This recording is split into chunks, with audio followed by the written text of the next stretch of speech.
A renewed push to take action. And joining me now is that Democratic Congressman Joe Morelle of New York. I'm so glad you're with us. Good morning. Good morning. Thank you. You've been working on this for years, certainly before this latest, call it attempt and what they've done to Taylor Swift for years. What does your bill do?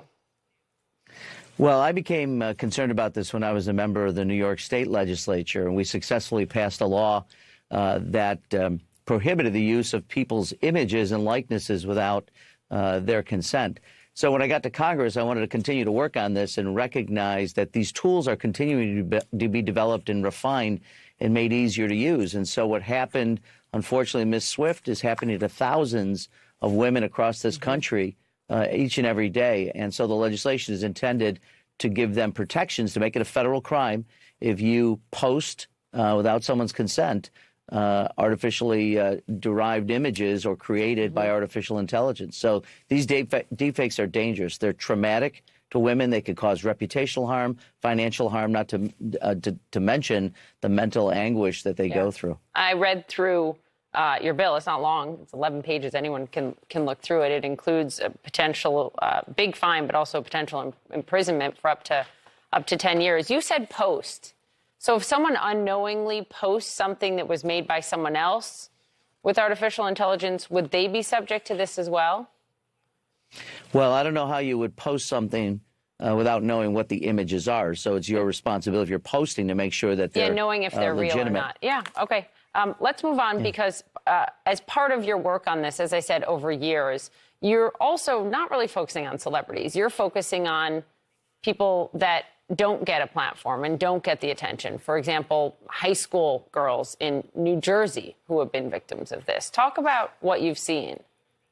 Yeah, we had a young woman, a very courageous young woman who came to Washington just a couple of months ago in December to talk about her experience in New Jersey, where she's 14 years old. She and classmates had images posted by what we believe were other students in the school. The Monti family came, Francesca, who was incredibly strong, and her mom, who came to testify and talk about how their experience has been. And again, this is traumatic. And yes, for celebrities, and I'm grateful that the issue is being talked about. I'm obviously sorry for what Taylor Swift has gone through, but again, thousands and thousands of women. So when people are thinking about this could be your daughter, your sister, your mom. Anyone can use these, and with the advance of these tools, that has made it so much easier than it would have been possible to do even just a couple of years ago.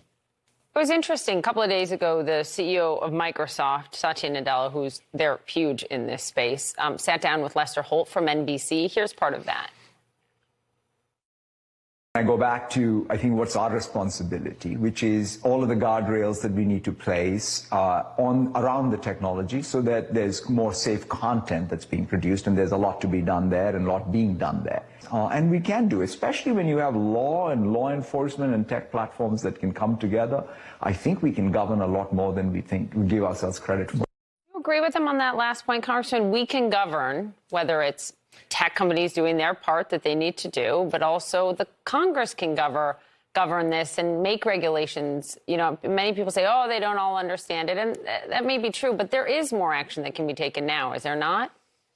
Oh, there's absolutely more action that can be taken. We've really begun. And I think, look, we'll work with industry partners, certainly, to develop those standards. But clearly, it's going to take the Congress, it's going to take our law enforcement agencies, and it is going to take the private sector to build these safeguards, but then to make sure that they're enforced and that we protect people.